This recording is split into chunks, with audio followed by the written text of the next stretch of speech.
Boa noite. Vou pedir para vocês abrirem a Bíblia no Salmo 51. Diz assim: Tem misericórdia de mim, ó Deus, por teu amor, por tua grande compaixão, apaga as minhas transgressões. Lava-me de toda a minha culpa e purifica-me do meu pecado, pois eu mesmo reconheço as minhas transgressões e o meu pecado sempre me persegue. Contra ti, só contra ti pequei, e fiz o que tu reprovas, de modo que justa é a tua sentença e tens razão em condenar-me. Sei que sou pecador desde que nasci, sim, desde que me concebeu minha mãe. Sei que desejas a verdade no íntimo e no meu coração me ensinas a sabedoria. Purifica-me com ensopo e ficarei puro. Lava-me e mais branco do que a neve serei. Faz-me ouvir de novo júbilo e alegria, e os ossos que esmagaste exultarão. Esconde o rosto dos meus pecados e apaga todas as minhas iniquidades. Cria em mim um coração puro, ó Deus, e renova dentro de mim um espírito estável. Não me expulses da tua presença, nem me tires o teu Santo Espírito. Devolve-me a alegria da tua salvação e sustenta-me com o espírito pronto a obedecer. Então ensinarei os teus caminhos aos transgressores, para que os pecadores se voltem para ti. Livra-me da culpa dos crimes de sangue, ó Deus, da minha salvação, e a minha língua aclamará a tua justiça. Ó Senhor, dá palavras aos meus lábios, e a minha boca anunciará o teu louvor. Não te deleitas em sacrifícios, nem te agradas em holocaustos, senão eu os traria. Os sacrifícios que agradam a Deus são um espírito quebrantado e um coração quebrantado e contrito. Ó Deus, não desprezarás. Por tua boa vontade, faze Sião prosperar. Ergue os muros de Jerusalém, então te agradará dos sacrifícios sinceros, das ofertas queimadas e dos holocaustos, e novilhos serão oferecidos sobre o teu altar. E essa é a palavra do Senhor. Vamos orar mais uma vez? Pai, nos dirige. Quando olhamos para esse texto tão importante, Ele transforma ouvidos em olhos para que a gente possa ver a beleza da Tua graça, a beleza do Teu perdão, a beleza da transformação que há no Evangelho e na cruz do Senhor Jesus. Então, não abre os nossos olhos, abre os nossos ouvidos, quebra todas os escudos que estão no nosso coração, para que a gente possa ter o nosso coração profundamente impactado por aquilo que nós vamos ver nesse texto. E nos dirige, Pai, nós oramos assim em nome do Senhor Jesus. Amém. Nós estamos numa série aqui na Igreja Batista Urbana, estamos falando sobre oração, o oxigênio da alma. Esse é o quarto episódio, ou o quarto sermão dessa série. Nós vamos até o final de maio conversando sobre oração. E eu quero fazer uma rápida recapitulação aqui antes da gente entrar no Salmo 51. No primeiro domingo, a gente conversou sobre oração como aquela oração que está preocupada com a glória de Deus. E a gente olhou para o texto de Êxodo, no capítulo 32, e vimos lá Moisés, alguém que ora, não ora por qualquer coisa, não ora pelo seu emprego, não ora pela sua vitória, não ora pelo seu, enfim, quais os seus interesses, ele ora para que Deus faça o seu nome glorificado. E essa é a oração mais importante que um crente pode fazer. No segundo episódio, a gente viu a oração de Neemias, que é aquela oração que ensina a gente a fazer as causas de Deus a nossa causa. Aquela oração que não move o braço de Deus, ao contrário, move o nosso coração para que a gente possa fazer com que as coisas que Deus quer, as coisas que Deus deseja, as causas que Deus tem sejam as nossas causas. E a gente olhou lá para Neemias, capítulo 1. Domingo passado, o Jefferson pregou um sermão muito especial para nós aqui na nossa igreja, falando sobre o texto de Daniel. E a oração de Daniel, que é a oração que contempla um Deus soberano sobre todas as coisas. Contempla um Deus que reina absolutamente sobre todas as coisas e que nada foge do seu controle. Hoje eu quero falar com você sobre a oração como um movimento que lida com um aspecto da vida cristã que a gente não mais leva a sério, que é o aspecto da culpa, da angústia e da dor. E deixa eu explicar o que eu estou querendo dizer para você. A igreja evangélica brasileira, ela tem uma proposta, especialmente quando ela quer evangelizar as pessoas. Ela diz assim: venha para Jesus, ou vem para a minha igreja, e você não vai mais sofrer, e você não vai mais ser pobre, e você não vai ter mais angústia, culpa, problema, você nunca mais vai ter esse tipo de experiência, porque tudo podemos naquele que nos fortalece. Vem para a minha igreja, vem para Jesus, seja membro da minha comunidade e você vai ser mais do que vencedor. Culpa, jamais. Angústia, jamais. Depressão, nunca. Senso de pecado e de sujeira. Não, isso daí não é coisa de cristão. Isso é coisa de derrotado. Cristão é vitorioso, você foi chamado para ser cabeça e não cauda. Esse é o discurso das igrejas evangélicas hoje. Se esse discurso fosse real, a gente tinha que tinha que chegar na sua casa e pegar o Salmo 51 e passar Nick Paper nele. Deu para entender? Porque o que nós encontramos no Salmo 51 é exatamente o oposto disso. É alguém que está profundamente angustiado, com um senso de culpa e de sujeira profundo, alguém que está experimentando uma depressão espiritual absurda, e por isso ora. E o Salmo 51 talvez seja um dos salmos mais famosos, e uma das orações mais famosas em toda a Bíblia. Não somente o salmo em si, mas os elementos que estão ali em volta daquele salmo. Abre aí no Salmo 51 comigo novamente. Eu queria que você prestasse atenção numa coisa que pouca gente presta atenção, que são os subtítulos desses salmos. E esse salmo, ele começa dizendo uma coisa que é muito importante para a gente entender esse salmo. Ele diz assim: para o mestre de música. Este era um salmo que era para ser usado na adoração, que era para ser usado no louvor. Agora, nesses dias de que eu sou cabeça e não cauda, imagina essa proposta, o ministro de louvor falar: irmãos, vamos cantar, em pecado me concebeu a minha mãe. Esse é o tipo do louvor que não faz sucesso nos nossos dias. E olha que ele é para o mestre de música, o mestre de música, o regente do coral lá da adoração no templo, ele ia usar esse salmo na adoração. Eu vou voltar aqui no final do sermão. E ele diz, Salmo de Davi, escrito quando o profeta Natã veio falar com Davi depois de que este cometeu adultério com Batseba. Esse salmo foi escrito então num contexto difícil. E para você entender o que aconteceu ali nos dias do pecado de Davi com Batseba, você precisa voltar em 2 Samuel, capítulo 11 e capítulo 12. Você não precisa voltar lá, a gente não tem tempo para trabalhar, mas eu vou tentar resumir o que aconteceu. Os reis, eles tiravam a primavera de cada ano para irem para a guerra. E não, diferentemente, Davi então decidiu ir para a guerra na primavera.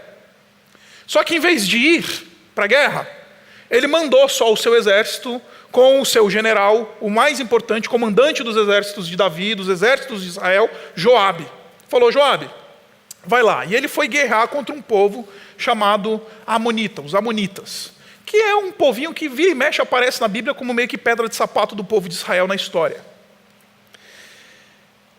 Então, como era costume os reis se levantarem lá na primavera para ir para a guerra, então esperava-se que durante a primavera o pau ia quebrar ali naquela região.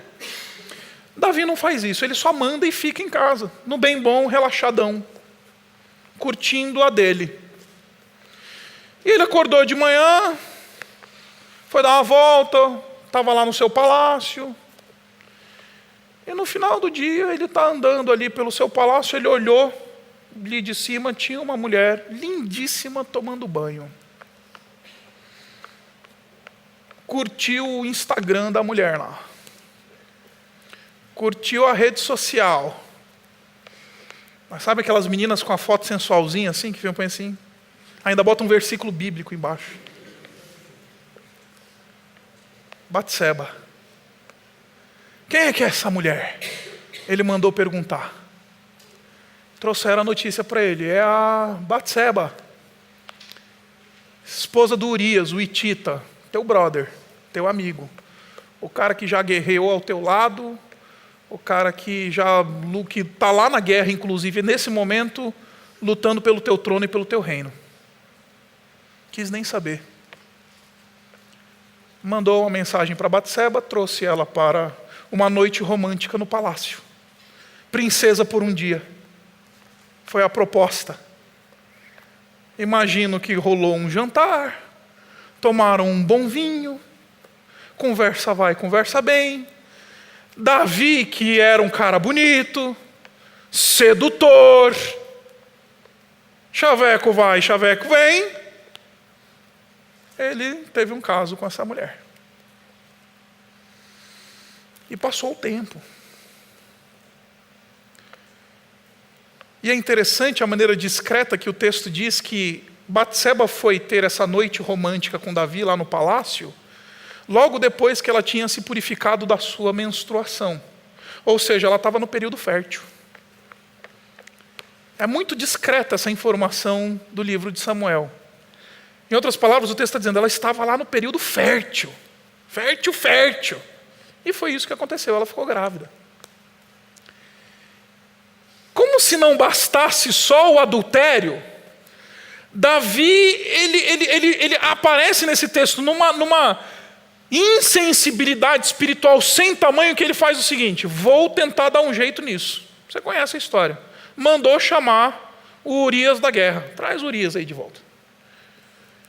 Falou: Urias, estou te dando aí uma folga, vai para casa. Só que o Urias era um homem de caráter. Urias era um homem sério, que temia a Deus. Urias não era qualquer Zé Mané. Urias era um oficial do exército que ele tinha um respeito do povo. E ele fala: como eu posso ir para minha casa, me deitar com a minha mulher, quando o povo, quando os meus colegas de guerra e quando a nação está esperando que eu esteja lá dando a minha vida junto com os meus compatriotas? Não vou fazer isso. Davi tentou embebedar o cara. Só que no tempo que ele esteve ali em Jerusalém, ele não foi para casa e não se deitou com a sua mulher, para que ele não pensasse que aquele menino, aquela criança que ia nascer, fosse filho dele. Então, já que Davi esbarrou com o caráter de Urias, que era um homem de caráter sério, o que Davi faz? Vamos matar esse cara. E manda um recado para o Joabe. Fala: Joabe, o negócio é o seguinte, cara. Bota Urias no fronte da batalha, porque eu quero que esse cara morra. Manda ele, bota ele contra os mais fortes dos inimigos e que ele esteja mais desprotegido, mais vulnerável, porque eu quero que esse cara morra.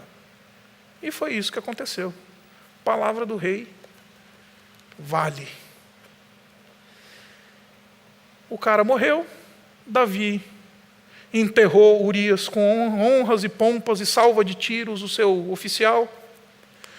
Pagou de homem de honra, trazendo a sua viúva de Urias, para dentro do seu palácio para ser uma das suas esposas. E isso, imagino que pode ter sido visto pela comunidade de Israel como uma coisa louvável. Olha só como Davi é um cara generoso. Pegou a viúva, trouxe para a casa dele, transformou ela numa esposa dele. Olha que rei bondoso e legal que esse rei é. Por fora, bela viola. Por dentro, pão bolorento. E o tempo passou. Até o dia que Deus mandou o profeta Natã. E o profeta Natã chegou lá de um jeito muito interessante, contou uma historinha para o Davi. Falou: Davi, eu tenho uma história para te contar, cara. Tinha um cara rico e um cara pobre.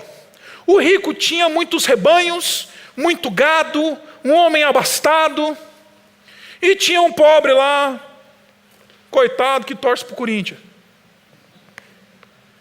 Esse daí tinha uma cordeirinha, uma ovelhinha dele, que ele tratava como filha. ela comia na mesa dele, ela não era animal, ela essa fala de Natan me lembra hoje a gente com os nossos pets, hoje na nossa vida. O nosso amor pelos nossos pets, né? Então, já contei para você que recentemente eu e a Isabela, a gente teve lá o probleminha com a Chica que faleceu, e foi um negócio doído para a gente.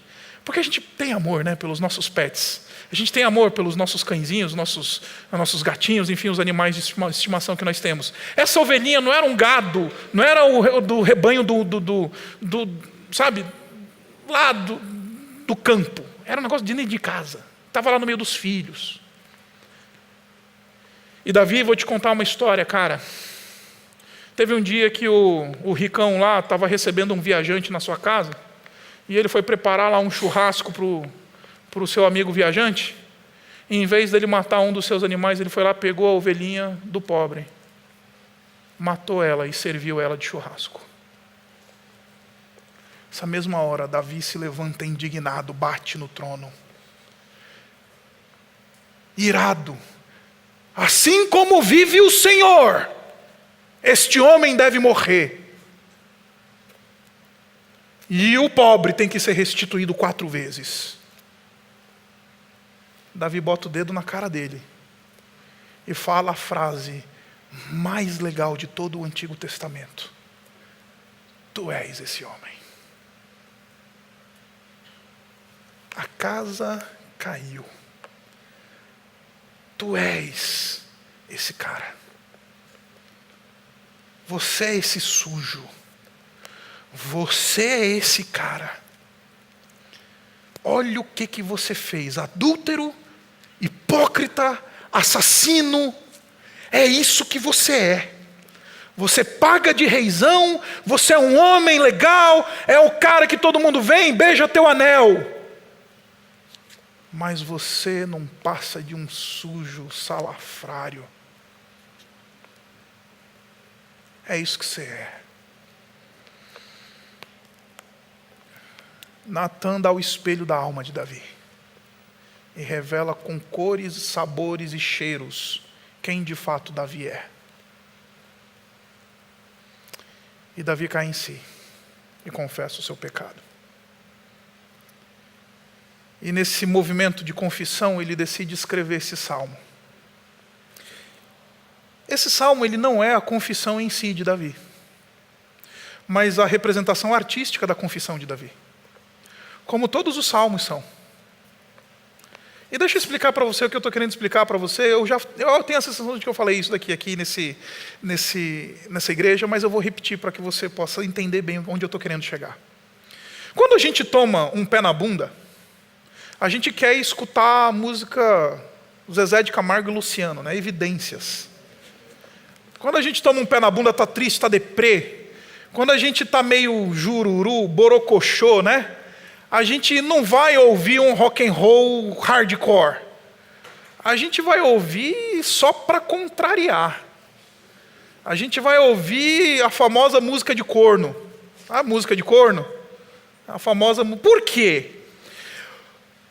Porque aquela música de corno lá, a música do sofrimento, da dor, ela de alguma forma, porque ela é uma expressão artística, ela tem o poder de reverberar com aquilo que a gente está sentindo, vibra no mesmo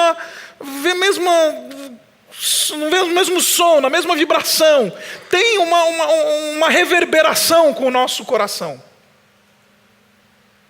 Eu lembro que uma vez eu tomei um fora de uma menina que eu estava namorando, estava triste, coitado. Aí estava eu lá ouvindo Tears in Heaven, né, do Eric Clapton. E estava no modo repeat infinito. Porque era a única música que eu conseguia ouvir. E quem me conhece sabe, eu sou roqueirão, gosto de rock and roll. Mas eu estava lá ouvindo Eric Clapton, Tears in Heaven, no modo infinito. Por quê? Porque de alguma maneira aquela música lá, ela reverberava com o meu coração. Aquela música, ela vibrava junto com a minha dor. A dor que o Eric Clapton bota de maneira artística na sua música e no seu poema, reverbera com aquilo que eu estou sentindo. Davi coloca numa expressão artística a sua dor, inspirado pelo Espírito Santo, porque nós temos uma coisa extremamente importante que a gente precisa aprender. Deus está interessado nesses momentos em que a gente está se sentindo sujo, nesses momentos que a gente está se sentindo pecador, nesses momentos que a gente está se sentindo o cocô do cavalo do ladrão. Sabe, aquele momento em que a gente está se sentindo o resto do resto, a gente está se sentindo sujo porque pisamos na bola, a gente está com aquela sensação de culpa, de angústia.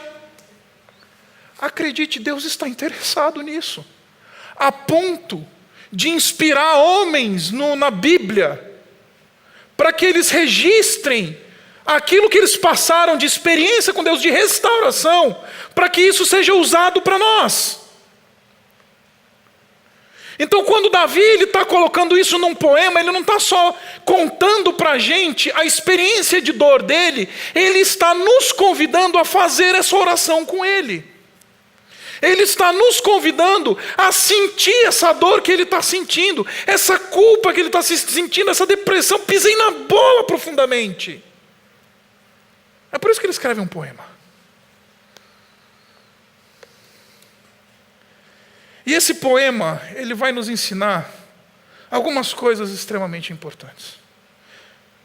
Essa oração de confissão que está registrada num poema, a primeira coisa que ela nos ensina é que Deus, Ele quer que a gente se apresente diante dEle, não com base em mérito, mas com base em graça. Deixa eu explicar o que eu estou querendo dizer para você. Nós vivemos na lógica do mérito, também já falei isso daqui é o ponto inicial, eu vou passar rapidinho. Vivemos na lógica do mérito. Sabe qual que é a lógica do mérito? Você fez, você recebe o mérito. Você conquistou, você recebe o louvor. Você trabalhou, você recebe o dinheiro. Você faz isso, você tem o elogio. Você passa de ano, você vai ter o papai te dando um presente. Mérito. Vivemos na lógica do mérito. Só que nessa condição, Davi não pode apelar para o mérito e falar: olha Deus, como eu sou legal, eu sou rei. Olha Deus, como eu sou batista há 30 anos. Olha Deus, eu sou crente já de longa data. Você tem que me ouvir. Olha Deus, eu sou legal Deus, eu não piso na bola, eu entrego meu imposto de renda direitinho, termina amanhã a declaração de imposto de renda. Eu não traio minha mulher, eu não sou que nem esse Davi, que é um sujo, pilantra, que mata os outros por causa de sexo, que pega a mulher dos outros, eu sou legal, então você me ouve, Deus. Deus, você tem que me ouvir. Por quê? Porque eu tenho algo para te dar. Você tem um mérito para comparecer e para trocar. Olha o que Davi diz no versículo 1, ele diz assim: tem misericórdia de mim, ó Deus. Pelo mérito? Não. Porque eu sou rei? Também não. Porque eu fui ungido por Samuel, o maior dos profetas nos dias de Davi? Não. Porque eu sou rico? Também não. Por teu amor. Por tua grande compaixão, apaga as minhas transgressões. A verdadeira oração de confissão, ela comparece diante de Deus não com base no mérito. A gente não apela com base no mérito. Porque quando a gente apela com base no mérito, nós estamos falando de justiça. O que eu estou querendo dizer para você? Alguns anos atrás eu processei uma empresa aí financeira porque eu fui vítima de estelionato. Eu fui assaltado e levaram meus documentos e usaram os meus documentos lá para fazer uma conta, um cartão de crédito na época, lá num banco, numa instituição financeira aqui de São Paulo. E um belo do dia eu vou lá fazer uma compra e não sei o quê, estou lá fazendo, de repente o cara me negou a compra, me falou: você está com o nome sujo, amigão. Como assim? Você está com o nome sujo, está negativado aqui. Eu não tenho dívida nenhuma, está negativado aqui. O que está acontecendo? Fui atrás e descobri que tinha sido vítima de estelionato. Usaram os meus documentos e as minhas credenciais, usaram o meu nome para fazer uma conta que eu não tinha feito.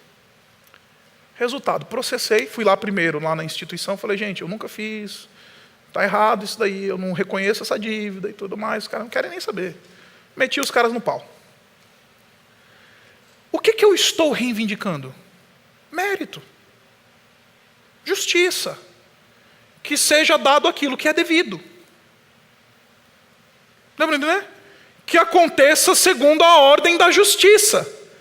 Que o juiz, quando for julgar o meu caso, ele haja com base no mérito. Julgue o mérito e fale, opa, esse cara aqui, ele provou, ele não tem conta nenhuma, ele não usufruiu nada disso daqui, está errado. O fato desses caras terem negativado esse cara aqui, isso é injusto.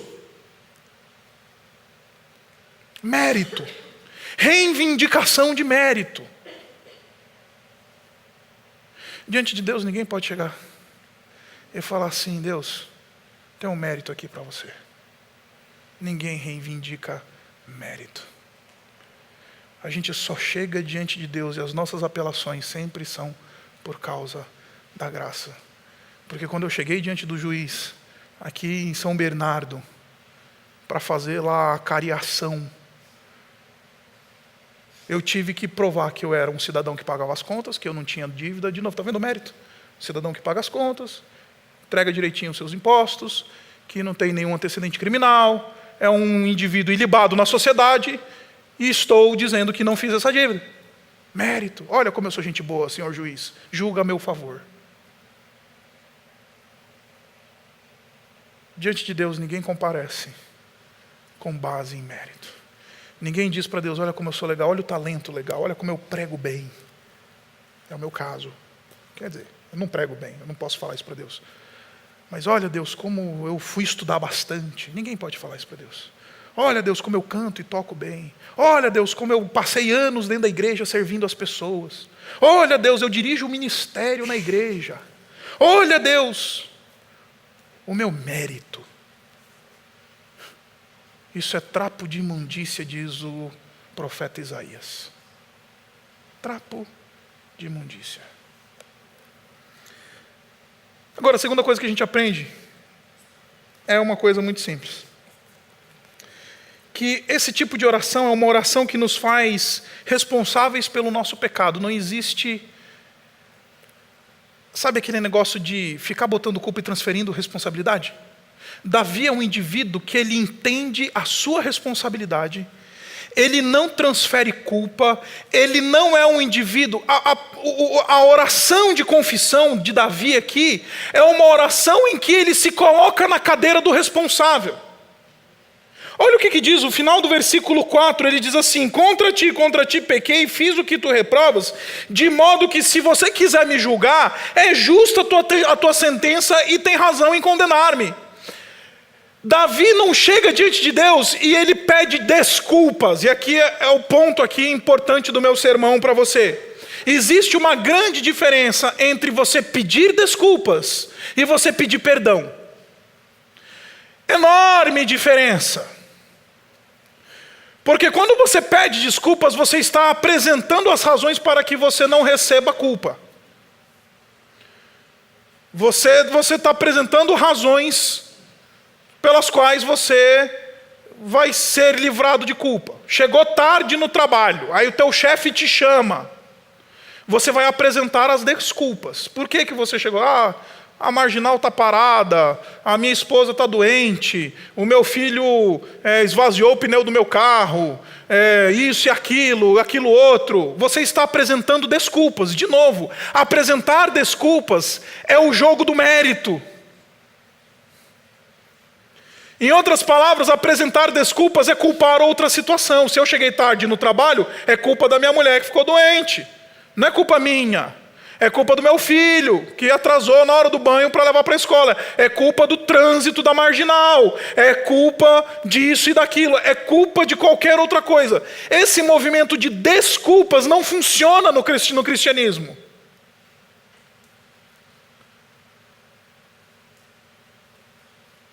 Davi está reconhecendo que ele precisa de perdão. Porque quando eu compareço diante de alguém e peço perdão, eu estou dizendo, a culpa é minha mesmo. Eu que pisei na bola, não pesa sobre mim nenhuma justificativa para que eu tivesse me comportado da maneira como me comportei. Por isso que pedir desculpas é completamente diferente de pedir perdão. Porque quando eu peço perdão, eu estou reconhecendo que a culpa é minha. Eu estou reconhecendo que não tem outra razão senão eu mesmo para que isso tenha acontecido. Pequei contra ti, eu estou reconhecendo, Senhor, eu sei que aquilo que fiz é algo que ofende a ti e é algo que não tem justificativa. Por isso que eu estou aqui não apresentando desculpas, mas pedindo perdão.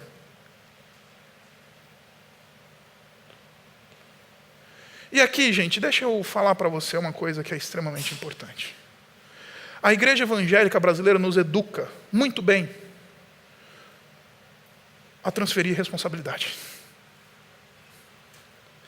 Eu lembro que uma vez, tá, eu vou frisar, não aconteceu aqui, porque todo mundo vai daqui a pouco falar com Samuel. Não foi aqui, foi numa outra igreja em que eu pastoreei. O pastor saiu de férias, falou assim, Isaac, você vai tocar o negócio aí. Como assim? Tem um monte de pastor da equipe. Eu? Você vai tocar os cultos da igreja. E a igreja onde eu pastoreava tinham 2 cultos pela manhã, um às 9 e outro às 11h15. E aí o que aconteceu? Eu falei, já que eu sou o responsável do negócio, fui voando lá no rapaz que era o responsável do louvor de cada domingo. Falei, mano, vocês não podem pisar na bola, tem que estar tudo certinho, tudo direitinho, tudo na hora, tudo tranquilo, tem que estar funcionando o negócio. O pastor viajou, está de férias, mas a gente segue o jogo. Tá bom. Primeiro domingo eu estava lá em cima dos caras, funcionou tudo direitinho. Falei, olha só que beleza, começou o culto na hora certa, o pessoal que fez o louvor direitinho, o momento da oração foi legal, a palavra quem pregou certinho, funcionou. Segundo domingo, eu falei, bom, eu acho que os caras já entenderam, né?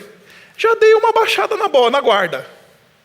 E aí o negócio já não foi mais tão redondo, já começou com uns 10 minutos de atraso, já foi um negócio assim meio, meio improvisadão. Aí eu fiquei meio assim, falei, rapaz, eu tenho que conversar. No terceiro domingo, o rapaz que era o responsável pelo louvor da igreja, que abriu o culto, tinha que estar na igreja 8h30, para se considerar atrasado às 8h30, que o culto começava às 9h. O cara não chega. 8h15, o cara não chega. 8h10, o cara não chega. 8h55, o cara não chega. 8h55, esse cara aparece todo esbaforido. Ô, pastor, desculpa aí e tal. Eu falei, não, de boa. Não vou fritar o cara, né? Entrega o microfone e faz o teu. Aí ele me tem a pachorra de pegar o microfone e subir no microfone e falar assim, irmãos, preciso dar um testemunho rápido para vocês. Satanás nos atenta. Caminho vindo para cá.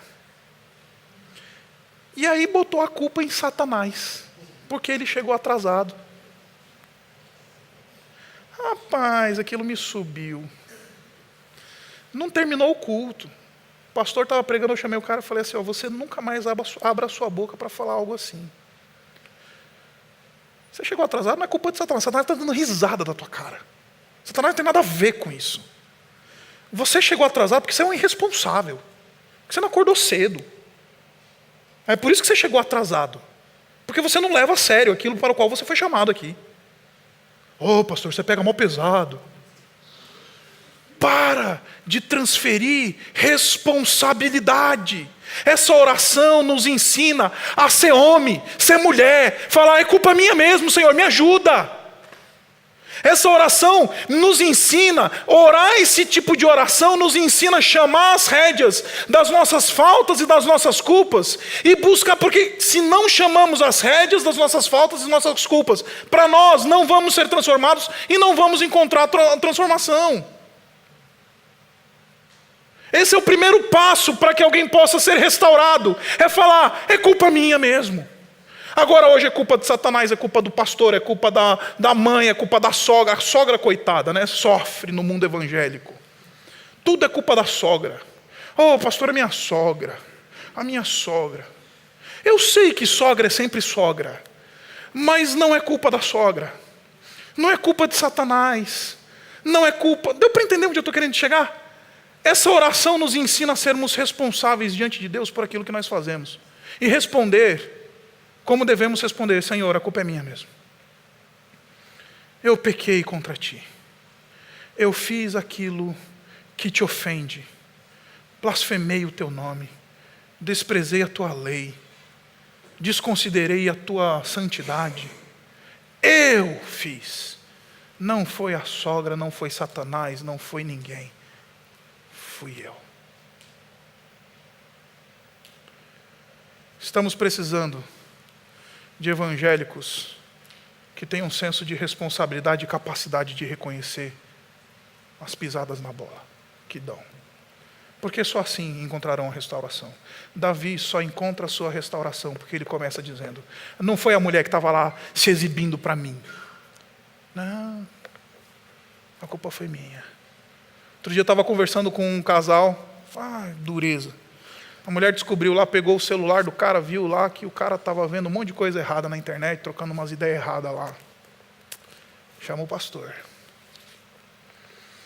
Aí eu sento com o cara: ô pastor, é difícil hoje em dia, né? Como é que é? É difícil, né, pastor?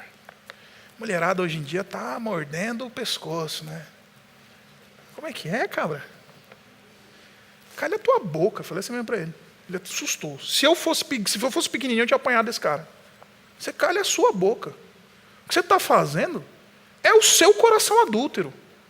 É você. O problema não é a menina lá que fica se mostrando no zap para você. O problema é o seu coração adúltero. O problema é a sua corrupção pessoal. O problema é você. Seja homem agora para reconhecer que você é que está causando isso. Ô pastor, pega pesado demais. Transferência de responsabilidade.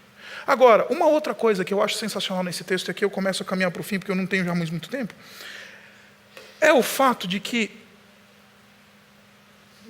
Davi, ele não somente não transfere culpa, mas ele de fato se mostra arrependido, que é uma coisa completamente diferente de remorso. E deixa eu explicar o que eu estou querendo dizer para você. Tem gente que pisa na bola e fica com remorso. Fica com remorso. Esse cara que eu estou querendo trazer como ilustração para vocês. Esse casal que eu fui lá, 2 semanas atrás, eu e Isabela fomos lá conversar com esse cara. Por quê? Esse cara, ele não está triste, ele não está lamentando o seu adultério virtual. Ele está lamentando o fato de que porque a mulher dele descobriu, ela quer largar ele. Em outras palavras, ele não está com um pesar pelo pecado, mas ele está com tristeza e se lamentando pelas consequências do seu pecado. Isso nós chamamos de remorso. Remorso. É a menina que transa, fica grávida e não fica arrependida porque transou. Está com problema, está triste porque ficou grávida. Uma coisa é você ter pesar pelo pecado. Outra coisa é você ter pesar pelas consequências que o pecado traz na sua vida. E vou dizer uma coisa para você. Remorso é um movimento de um coração egoísta. Já viu gente que fala assim: eu não mereço. Não acredito que isso aconteceu comigo. Logo eu, pastor. Gente que fala assim: logo eu, pastor, não acredito, não aceito. Esse não está arrependido, esse está com remorso. Esse tem um pesar, não pelo pecado, não pelo ato, não pela falha. Ele tem um pesar pelas consequências do seu pecado. Ele lamenta agora o filho que tem que criar. Ele lamenta agora o nome dele que está no SPC. Ele lamenta agora a mulher que quer largar dele. Ele lamenta as coisas que vêm posterior ao pecado, mas o pecado em si ele não lamenta.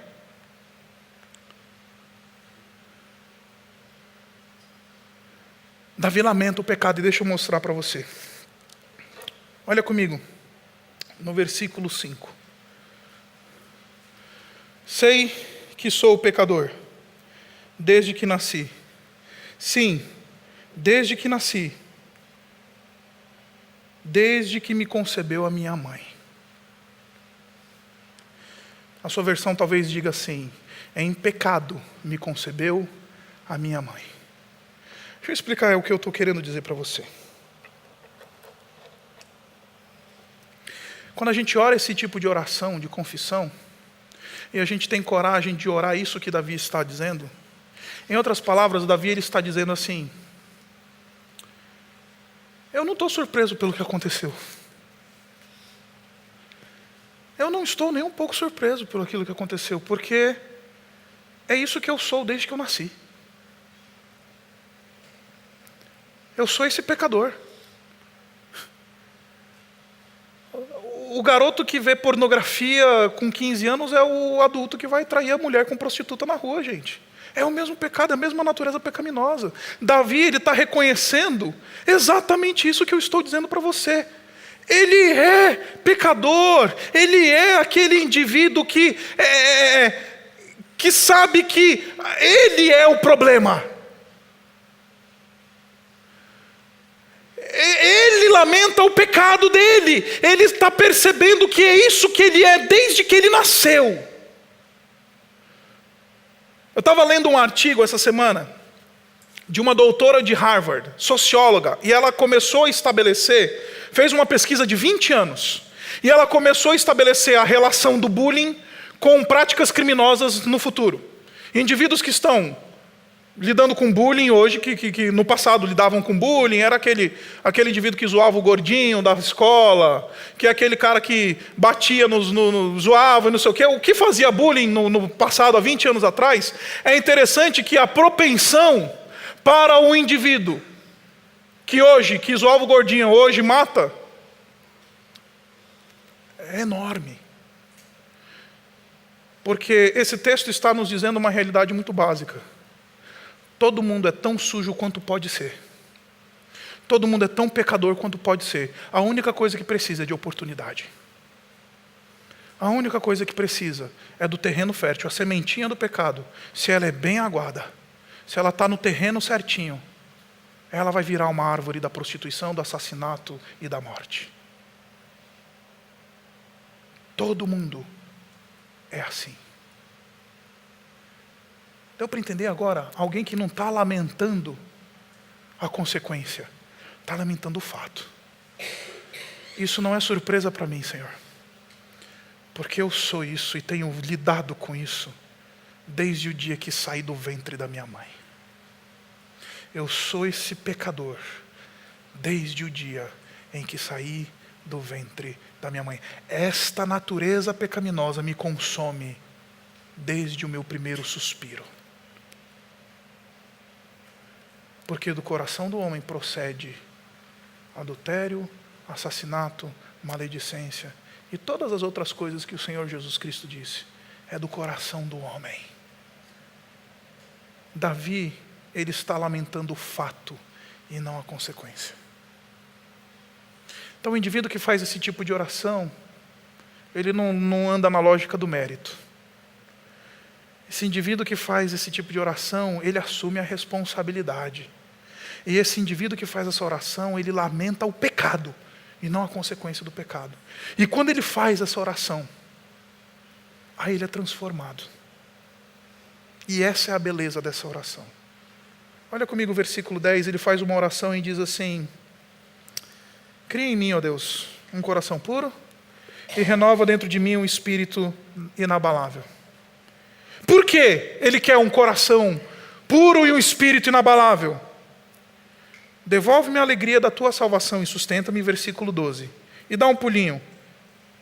Versículo 13. E então ensinarei os teus caminhos aos transgressores.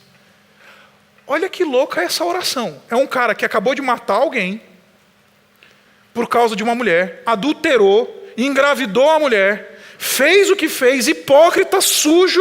Aí ele fala assim: me transforma. E então eu ensinarei os transgressores. No mundo evangélico de hoje, Davi não seria pastor. Eu costumo dizer aqui, e falo, não tenho vergonha nenhuma de falar, eu posso matar alguém na rua, aqui, na esquina, saindo aqui, eu dou um tiro no cara, no domingo seguinte eu estou nesse púlpito. Mas se um dia eu trair a minha esposa, vocês nunca mais vão me querer como pastor. Porque a gente fica qualificando pecado, e a gente não fala mais da lógica da graça que transforma, desde o adúltero até o assassino, desde o da pornografia até... Deu para entender o que está devendo na praça? A gente não entende mais a lógica da transformação da graça, meus irmãos. Quando Davi está falando, Senhor, cria em mim, me transforma de tal maneira que ainda que eu tenha isso no meu currículo, eu serei capaz de ensinar outros. Eu serei instrumento teu para chamar os transgressores à justiça. Eu serei instrumento teu para promover a alegria da tua salvação. Indivíduos que oram como Davi, eles encontram verdadeira transformação. E queridos, deixa eu falar uma coisa para você, e eu já falei isso aqui também. Eu sou um professor de teologia, e adoro teologia. Me dá livro de presente, não me dá roupa, não me dá nada dessas coisas, me dá livro, porque eu sou louco por livros de teologia, amo um livro de teologia mais do que qualquer outra coisa. Só não mais do que minha mulher, e às vezes eu acho que eu amo até mais um livro de teologia do que minha mulher, e minha esposa sabe disso. Sou um teórico, sou professor, isso mexe com as minhas entranhas, mas sabe o que mais mexe com as minhas entranhas como líder e pastor? É ouvir o adolescente que chega para mim e fala assim, pastor, eu estava afundado na pornografia, mas o Senhor me transformou. Hoje eu tenho um coração puro, um espírito inabalável. Pastor, o nosso casamento estava destruído, mas porque houve um processo de transformação, a gente está bem casado, a gente está feliz, a gente está bem. Pastor, isso é o que me encanta no Evangelho, porque o Evangelho é prático, meus irmãos. A transformação do Evangelho é algo prática, é algo que não é teoria, não é filosofia, não é teologia, é prático. É o adúltero que não adultera mais, é o que deve que não deve mais, é o mentiroso que não mente mais, é aquele que é o fofoqueiro que não fofoca mais. Essa é a beleza da transformação do Evangelho que há no Senhor Jesus Cristo. Agora essa transformação, para Davi se tornar novamente alguém que vai ensinar os transgressores, ele precisa fazer a oração. Cria em mim, ó Deus, um coração puro. Renova dentro de mim um espírito inabalável. Senhor, eu fiz, a culpa é minha, não vou transferir culpa. Senhor, é minha responsabilidade. Senhor, eu estou comparecendo não com base no mérito, eu estou comparecendo com base na graça. Esses indivíduos, eles encontram a transformação. Esses indivíduos, eles têm de fato a alegria da salvação restituída. Abaixe sua cabeça.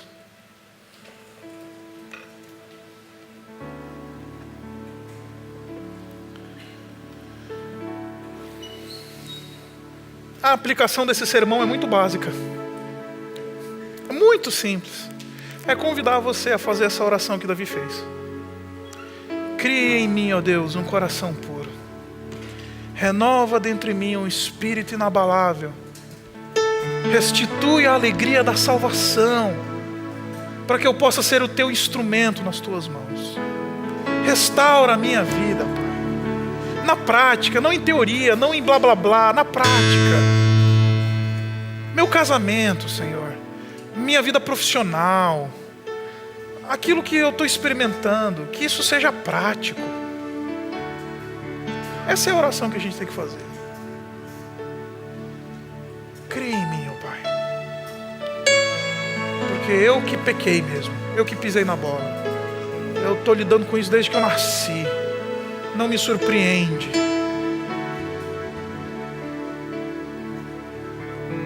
É minha responsabilidade. Senhor, não quero lamentar as consequências do pecado, eu quero lamentar o pecado. Senhor, eu compareço na Tua presença, pela Tua graça, porque eu sou pecador. Obrigado, Pai, por essa noite. Obrigado pelo testemunho de Davi.